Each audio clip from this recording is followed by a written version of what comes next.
According to legend, the quiet, provincial Chilean city of Rancagua was once terrorized by a vampire in the late 19th century. Tito Lastaria was an aristocrat whose ancestors hailed not from Transylvania, but from the Basque country in northern Spain, a historical hotbed of sorcery where witches' covens and caves danced for the devil in licentious and revelrous rituals and orgies provided over by a black goat. The Lastaria family was already well established in Chile by the mid-19th century, but Tito himself had become especially wealthy overnight after fighting in the War of the Pacific.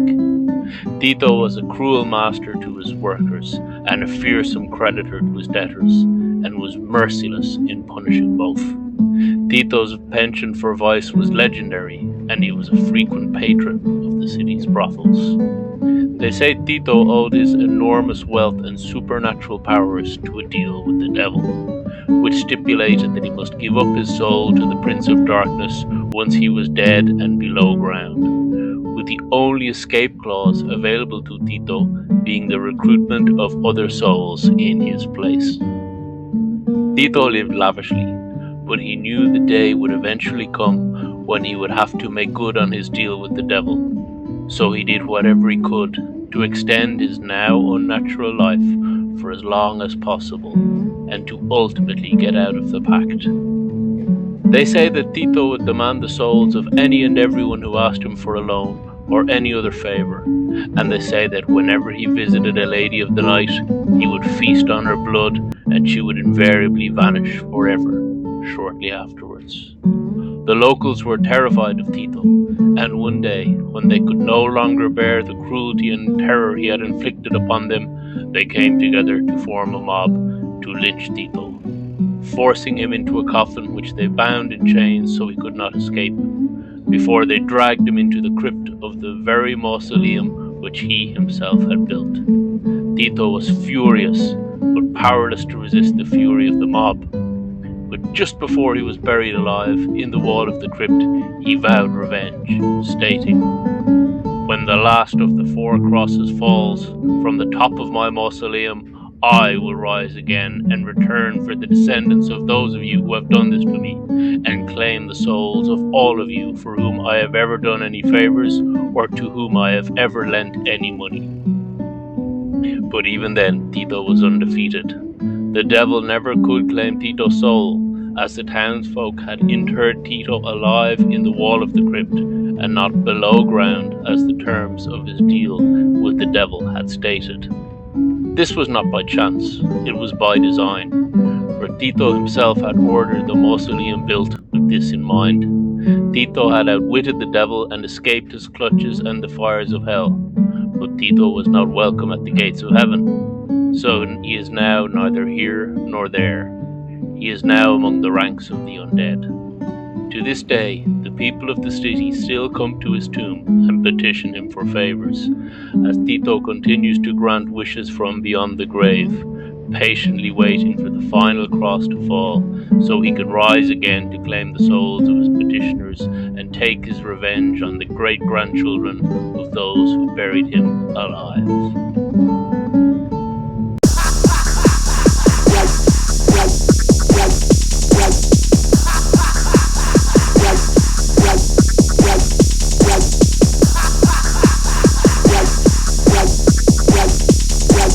Ayudó a la gente y viene la gente del pueblo a traerle flores y le hace como le piden cosas.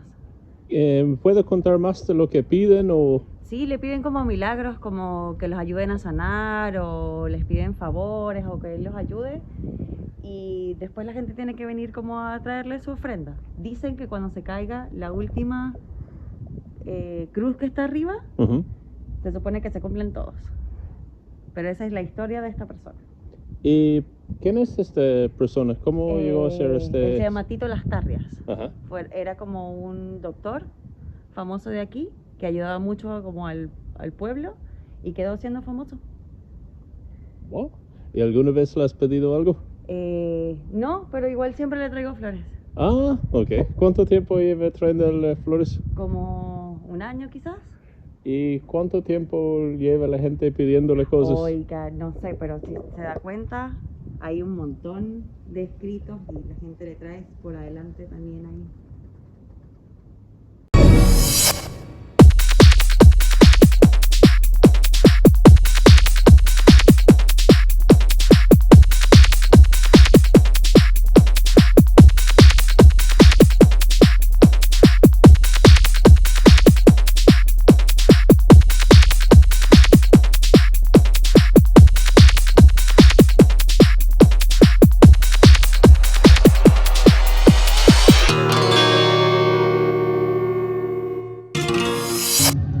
La familia Lastarria llegó a Rancagua más o menos después de la batalla. En 1815, 1816 ya estaban acá. Ya en 1818 nació acá José Victorino Lastarria, que es como el Lastarria más famoso de Chile. Y ellos tenían su casa en la plaza, a un costado de la Plaza de los Héroes, donde hoy día es una placita, la Plaza Charles de Gaulle. Dentro de la familia Lastarria que se expandió, apareció uno de la familia que se llamaba Lisandro Lastarria Valenzuela. Lisandro Lastarria Valenzuela. Él fue alcalde, tesorero de la comuna, hacía préstamos en dinero a las personas que no tenían, era prestamista. Lo organizó el batallón Rancagua para que los civiles pudieran participar en la batalla del Pacífico. Y él nunca se casó, ¿ya? Él nunca tuvo hijos, supuestamente. Pero apareció uno, que es el más famoso, que se llamaba Tito Lastarria. Él fue bautizado en la Catedral de Rancagua en agosto de 1864 con el nombre de Tito Modesto Zenobio Bravo, hijo natural en ese entonces de Rosalía Bravo. Lisandro no lo reconoció, en ningún documento está reconocido. Pero, sin embargo, le compró una casa cuando el Tito tenía como 3 o 4 años. Lisandro le compró una casa que quedaba a un costado de lo que es hoy día el Liceo Oscar Castro, por Germán Riesco, entre Germán Riesco y Cuevas. Perdón, y O'Carroll. Germán Riesco y O'Carroll por Sañarte. Esa era la casa de Tito Lastarria y fue demolida recién en el 2012, después del terremoto del 2010 demolieron recién esa casa. El punto es que ahí creció y siempre como Tito Bravo, ¿ya? Y él entra a estudiar medicina a la Universidad de Chile y ahí ya aparece como Tito Lastarria, hijo de Lisandro Lastarria. Él estudia medicina, termina la carrera en 5 años y es enviado a trabajar primero a los centros para personas discapacitadas mentales que existían en Melipilla, Alhuey, esos lados, y después se fue a trabajar a Putaendo en un lazareto, ¿ya? Los lazaretos era donde se encontraban todos los enfermos terminales de pulmonía, cualquier enfermedad de ese tipo. Y el problema es que él trabajó ahí como 2 años y se enfermó. Se murió de lo mismo que él estaba combatiendo. De hecho, él murió de tisis. Murió en 1890, cuando apenas tenía algo así como 26 o 27 años, no más que eso. Fue enterrado en Putaendo en 1890 y posteriormente su padre, Lisandro, compra un terreno en el Cementerio 1, que es el que todos conocemos, construye el mausoleo y traslada el cuerpo de Tito a Rancagua. El punto era que en ese tiempo los traslados de los cuerpos se hacían en forma muy extraña en este valle. Primero tenías que tener una autorización judicial casi, que tenían que publicarse en el diario oficial. Ahora lo bueno de esto es que por esa vía pudimos encontrarlo. Él fue trasladado en 1893, se consiguieron todos los permisos. Lisandro dice: necesito traer los restos de mi hijo. Se consiguen una carreta negra con caballos negros, lo trasladan de noche. El cuerpo venía reducido en un cajón que venía amarrado con cadenas, y esto lo vieron los trabajadores de Juan Nicolás Rubio, que tenían sus casas para vivir al frente del Cementerio 1, que es el que conocemos hoy día. Y ahí yo creo que en un momento surge esa teoría del oscuro que era Tito, porque venir en un caballo negro, con una cosa negra, encadenado, de noche, y lo entierran de noche en el mausoleo que conocemos hoy día. Y ahí queda la historia. El punto es que después, cuando los alrededores del cementerio se transforman en el barrio rojo de la ciudad, las chicas que trabajaban, ¿no?, necesitaban una especie de protección también, porque la gente no era muy buena. O sea, recordemos que este era un lugar minero, entonces venía a trabajar. ¿Que estés bien? Venían a trabajar muchas personas que no tenían tanta educación tampoco, entonces era normal los crímenes. Y ellas comienzan a generar una idea de que cerca de Aurora y todo lo que rodeaba el cementerio 1, existía una protección espiritual para ellas, que era una especie de vampiro o un fantasma que vivía dentro del cementerio. Esto comenzó en los 50 o 60. Ya más o menos en los 60 ya era público que ese vampiro se llamaba Tito Lastarria. ¿Por qué lo eligieron a él? No lo sé. No hay ninguna información, o sea, es solamente cómo nació el santo popular. Y de ahí se transformó todo y comenzaron a surgir todas las teorías de que en realidad iba a resucitar, de que estaban las 4 cruces. Y el punto es que le empezaron a pedir cosas y este santito empezó a cumplirlas. Entonces se generó este santo popular. Los estudiantes comenzaron a pedirle favores. Las mismas trabajadoras sexuales del contorno también les pedían favores. Y si tú vas hoy día allá, todavía hay plaquitas, muchas plaquitas agradeciendo. Y el mito es que cuando caigan las 4 cruces que rodeaban al mausoleo, el vampiro Tito Lastarria se va a levantar y va a empezar a cobrar todos los favores que dio en su momento. En el terremoto del 2010 se cayeron 2 cruces, así que hoy día solamente queda una. Así que más o menos estamos a un terremoto más de que Tito salga a cobrar.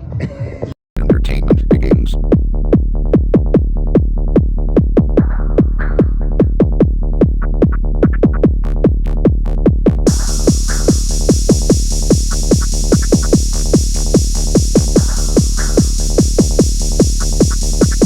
Mi nombre es Francisco Castro, junto a Jorge Cofré escribimos este libro, se llama Imaginario Ancestral de una Provincia, y quería contarles una anécdota. Estábamos iniciando la investigación de este libro ya hace varios años atrás. Estoy hablando año 2000, puede haber sido 2017, 2016 quizás, pero por ahí dentro de esos años. Dimos con la historia de Tito Lastarria, investigando nos acercamos al cementerio, a su mausoleo, y en aquel tiempo había otro administrador que ya no está acá, que nos comentaron hace poco que el señor se había retirado, debía estar jubilado, y le empezamos a contar la historia. Él sabía ya la historia, había algunas cosas que no las conocía, otras que sí, pero dentro de las cosas que le llamó la atención a él, era de que, bueno, él había sido justiciado y había sido encadenado en el ataúd. Eso él lo desmintió radicalmente y les dijo, es más, se los puedo demostrar. Y tuvimos el privilegio de que nos abrió el mausoleo. Hoy en día el mausoleo se encuentra completamente abovedado, está sellado, aunque uno lo abra, este candado, aunque uno lo abra, está completamente sellado por dentro. Por lo tanto, al parecer está muy difícil acceder al interior del ataúd. Efectivamente, como decía el cuidador, el administrador del cementerio, no habían cadenas, habían algunos ataúdes, pero lo que sí habían eran sogas. Y claro, seguramente habían sogas, ya estamos hablando con el paso del tiempo, estas sogas estaban completamente deterioradas, algunas medias quemadas, medias rajadas, pero eso sí era lo que se veía. Una de las cosas que nos llamó mucho la atención fue, bueno, además, como esto se podía ver hacia adentro,